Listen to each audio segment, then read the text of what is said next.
LeBron James is approaching the most consequential decision of his NBA career, and the league is watching closely. After spending years in Los Angeles with the Lakers, James is now a free agent once again, and this time the Golden State Warriors and the Cleveland Cavaliers have emerged as the clear frontrunners to land him. But according to a Western Conference executive cited by front office sports reporter Alex Schiffer, there is one factor that separates Golden State from every other team in the race, and it has nothing to do with money, championships, or star power. Hey, what's up everyone? Before we jump into everything today, that like button right there is what decides if this video hits hundreds or thousands of people. 1 second is all it takes, but the impact on this channel is massive. Go ahead and hit that like button right now. Seriously, it's the simplest thing you can do. And honestly, the best way to back this content up, because every single like pushes this further.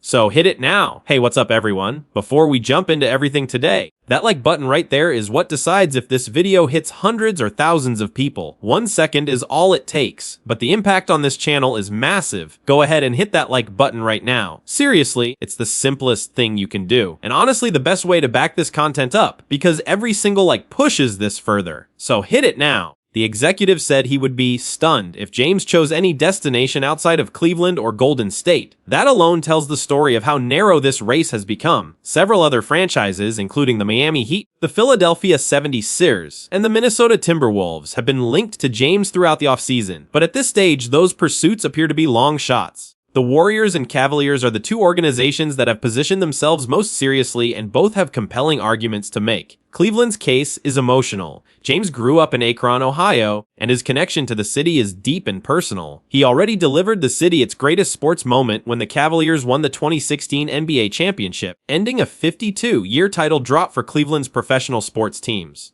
The pull of that history, and the possibility of closing his career in the place where it all began, is real and powerful. The Cavaliers also have a young, talented roster built around Donovan Mitchell that already reached the Eastern Conference Finals this past season. James would not be joining a rebuilding project in Cleveland. He would be joining a genuine contender. Yet despite all of that, at least one league executive believes the Warriors will win this battle. The reason is geography. San Francisco sits approximately 1 hour by air from Los Angeles, where James' family lives. That proximity is something no other team can match. During homestands with back-to-back days off between games, James would realistically be able to fly home and spend time with his family before returning for the next contest. Consider the alternatives: a flight from Cleveland to Los Angeles takes roughly 4.5 hours. From Philadelphia or Miami, it's closer to 5.5 hours. Even Denver, another reported point of interest for James in the past, is a 2-hour flight from LA.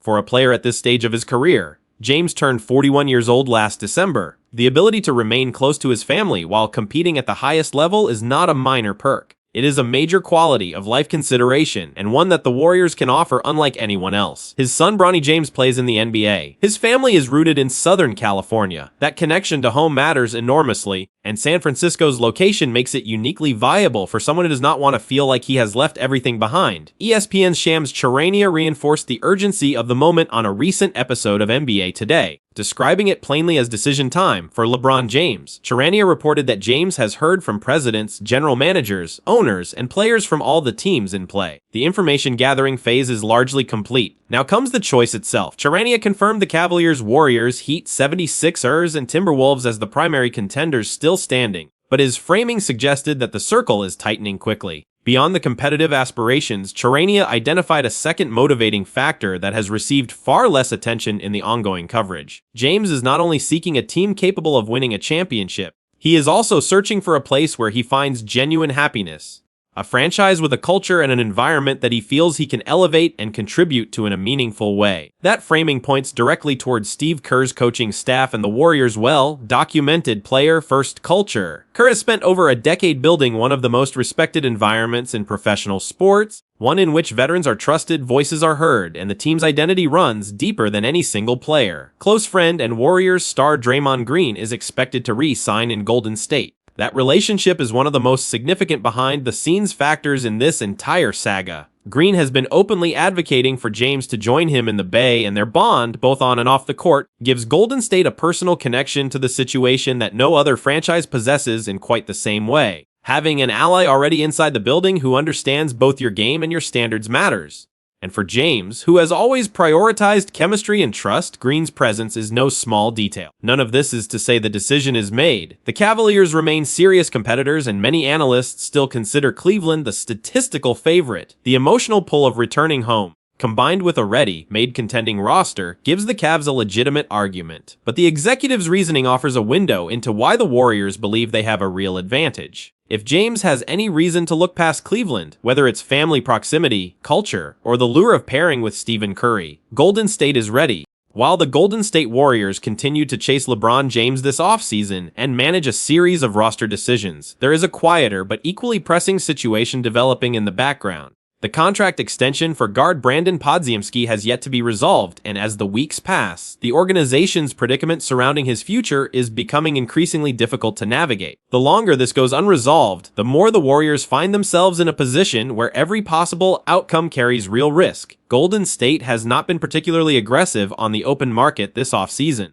The team re-signed center Kristaps Porzingis, veteran big man Al Horford, and guard Anthony Melton, three players who figure to play meaningful roles in 2026-27. Rookie Axel Lendeborg has also turned heads during summer league action, showing enough promise to suggest he can contribute right away. But beyond those additions, the Warriors are largely working with a fixed roster and limited financial tools. They are, for the most part, done shopping unless a significant trade reshapes the picture. That reality places an enormous amount of pressure on Podziemski. At just 23 years old and heading into his fourth NBA season, the guard is expected to carry a major offensive load next year. When Stephen Curry misses games, as he has in recent seasons, Podziemski will be the player asked to step into a primary role and keep the offense functioning at a competitive level. Given how thin the Warriors' backcourt options are right now, that responsibility is not theoretical, it is a near certainty. The problem is that Podziemski's body of work, while promising in stretches, has not been consistently convincing enough to make his extension number an easy conversation. Over the final 25-26 season, he averaged 17.8 points, 5.4 rebounds,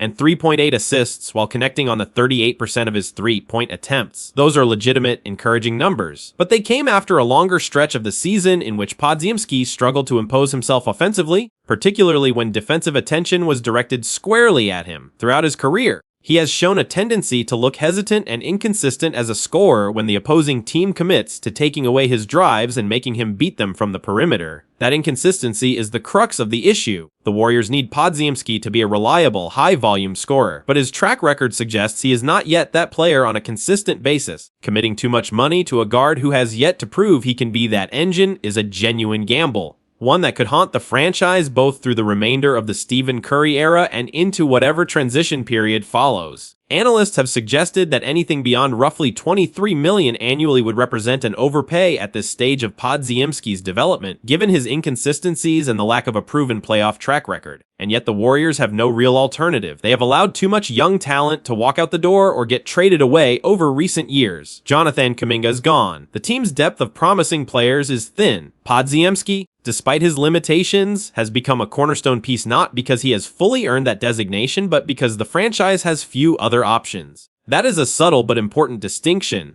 and it gives the guard genuine leverage at the negotiating table, whether or not his on-court production strictly justifies it. The Warriors are therefore negotiating from a position of weakness. They cannot afford to let Podziemski walk because the alternative is entering 2026-27 with an even more exposed roster than they already have. But they also cannot afford to overpay a player whose ceiling remains genuinely uncertain. If the extension number climbs too high, Golden State's flexibility heading into the post-Curry era, which grows closer with every passing season, will be severely compromised. A bad long-term contract for a player of Podziemski's current caliber would be a significant obstacle to any meaningful rebuild. What makes this situation especially tricky is that Podziemski's value is being defined partly by necessity rather than performance. His extension price will reflect what he is likely to be asked to do next season, not simply what he has already demonstrated. The Warriors have put themselves in this corner through years of roster decisions, and now they must find a number that both sides can live with. One that doesn't cripple the franchise financially while also being fair to a young player who is being asked to carry more than his development typically warrants. It is a difficult negotiation with no clean resolution in sight. With training camp approaching and the roster still taking shape around him, the clock is ticking, and Golden State's front office knows that getting this wrong, in either direction, could define the next chapter of the franchise. 2 weeks into the NBA's free agency period, former Golden State Warriors forward Jonathan Kuminga remains without a new contract. That alone is a striking development for a 23-year-old who was once considered one of the more intriguing young talents in the league. But the situation surrounding Kuminga grew more complicated on Monday when the Los Angeles Lakers, one of the franchises most frequently linked to him, made a move that sent a clear signal about where their confidence in landing him actually stands. According to ESPN's Shams Charania, the Lakers agreed to a one-year, $3 million deal with wing player Ziaire Williams, signing him to fill out their roster at one of the forward positions. On its surface, the move might appear to be unrelated to the Kuminga pursuit, and Charania himself noted that the Lakers are still actively and strongly pursuing Kuminga as a potential starting forward. People inside the Lakers organization reportedly did not view this as an either-or situation. Adding Williams does not necessarily mean giving up on Kuminga, but the optics and the practical implications tell a different story. Signing Williams brings the Lakers to their full allotment of 15 roster spots. That does not automatically close the door on Kuminga, since acquiring him would require a sign and trade that sends existing contracts out to make room. The structure most commonly discussed involves the Atlanta Hawks, who hold Kuminga's rights after he cleared waivers or became a free agent. For the Lakers to offer Kuminga anything close to his market value, they would need the Hawks to accept Jared Vanderbilt's contract along with a future draft pick in return. As of now, Atlanta has shown no willingness to take on Vanderbilt's deal,